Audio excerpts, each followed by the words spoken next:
دا زموږ د کلي جلال محمد لالا دی. الله د په ژوند کې برکت واچي. د اکثره نصیحتونه زموږ ځوانان اروي هم او د خبره په زړه اروي. نو موږ له ده یو سوال کوو پر موجوده حالاتو چې حالات خو ډېر سره چپ دي، ګراني ده. خلک د سیاسي خلکو دا ته راکړي دي چې یوې دورې کښوي بلې دورې کښوي. موږ له ده سوال کوو، څه پوښتنې به وکړو چې پر موجوده حالاتو د ده کوم تاثرات دي. السلام علیکم. وعلیکم السلام ورحمۃ اللہ. حاجي صاحب ستړی مه سې. جوړې په خیر. څال دی ښه یاست حاجي صاحب؟ ستړی مه سې. څال دی ښه یاست؟ ستړی مه سې. څال دی حاجي صاحب؟ څال دی ښه یې؟ صحت ښه دی؟ کور خیریت دی؟ ستا صحت څنګه دی؟ ښه یاست؟ یا شکر دی. ته څنګه یې؟ ښه یې؟ صحت ښه دی؟ شکر دی خیر. حاجي صاحب څو عمر تر سوی دی؟ اوه اتیا دی. اوه اتیا کاله. ښه حاجي صاحب پخوا خو ډېر ښه وخت و، په ژوند کې برکت والی، د خلکو په دین و په دنیا کې دغه و، د خلکو شغل په دغه کې والی. نن سبا حالات چپ دي. نو دا ځوانانو ته او دا انسانانو ته یو پیغام ورکړه، ستا خصوصي پیغام. نن د جمعې مبارکې ورځ ده، کیدای شي زما او ستا دغه د یو چا د هدایت سبب وګرځي. بس خبره دا ده چې له الله سره تعلق ختم دی. چې له الله سره د انسان تعلق جوړ شي. الله چې دی ډېر مهربانه دی، تر مور تر پلار لمر سپوږمۍ د هر څه الله جوړ کړي. بالکل. او په زړه کې چې انسان د الله محبت د رسول محبت وي، دا زړه کامیابه دی، دا جنتي دی، بې پوښتنې جنت لري. نن سبا د ځوانانو سوچونه د دنیا غږي، د الله سره تعلق نشته، د پیغمبر له سنتو سره تعلق نشته. دا چې تعلق راوړي په دنیا کې هم کامیابه دی، په آخرت کې هم کامیابه دی. خدا بلا خوا روزي ورکوي چې حد یې نشته. دا خوله چې انسان پیدا ورکړي، دا سوچ چې ورکړی دی، دا یې د ذکر د فکر د دغه دپاره ورکړی. نن د انسان ماحول پر موبایل جوړ شو چې وګوري دی لګیا دی. دا پر ورځ د قیامت باندې الله پاک د هر شي امانت موږ ته راکړی دی. سترګې امانت راکړي دي، پر غیر پټوګانې استعمال کو.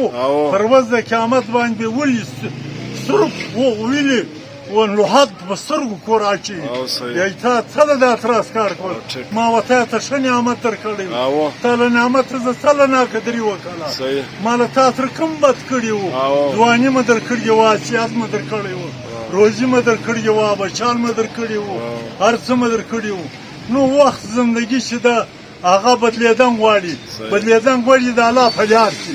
چې د الله په لار کې سړی ووت، زندگی به بدله شي.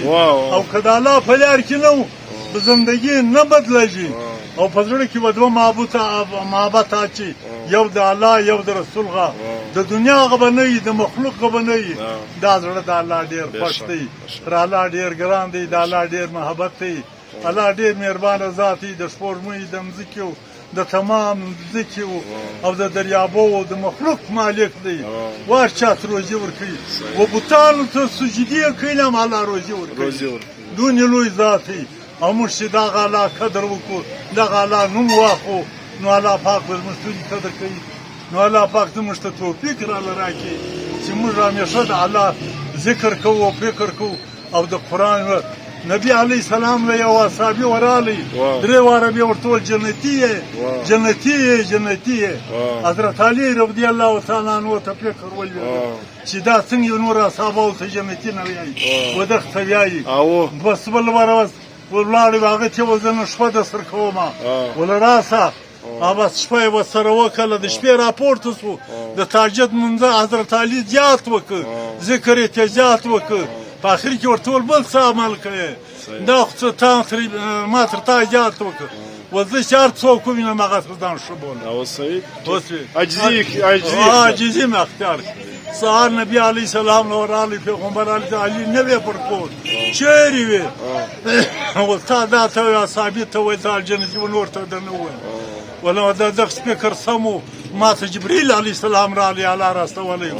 ول دغه ته ژر د جنت خبر کړه، مبارکي ورکړه. نو الله پاک زموږ د راز د یو محبت سره جوړ کړي.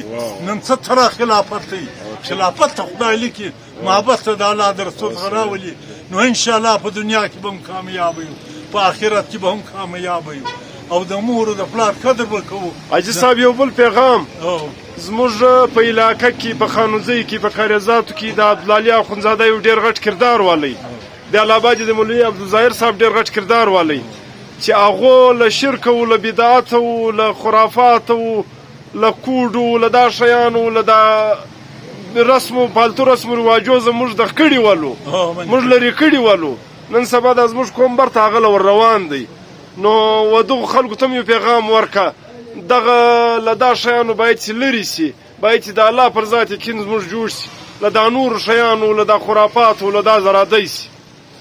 خبره دا ده هغه خو د الله نیک بندګان وو له الله سره محبت وو او له مخلوق سره محبت وو چې مخلوق د جنت والا جوړ کړي له جهنمه د بچان شي نو هغه د هغو دا فکر و دا سوچ نن هغه له دنیا څخه ولاړ دوی په لور زندګۍ په نور کیسو سره اخته سو هېڅوک شی نشي کولی صرف الله هر څه کولی شي الله غیرتي ذات دی د الله لمنده ونیسي دنیا به هم کامیابي آخرت به هم کامیابي هغو وصیتونه کول کیسټونه کول ما له هغه سره 8 کاله د مدرسې چانده کړې ده و هر چا ته نیکه خبره کوله مولوي عبدالظاهر صاحب مولوي عبدالظاهر صاحب هر چا به لاس په پښې نیولې او ډوډۍ به وله کوله قدر به کول له لرې به موټر وراوصل او په موټر کې به سپور که ورته یو څو خبرې له راته وکړه ډېر امنپسنده سړی و د علاقې ډېر امنپسنده د خلکو په مابین کې ډېر نیک سړی دا سره سړی نه پیدا کوي الله پاک دې پیدا کړي مطلب د اخندزاده عبدالعلي اخندزاده پر نقش قدم دیم تر یوه د پورې سم روان و ډېر سم روان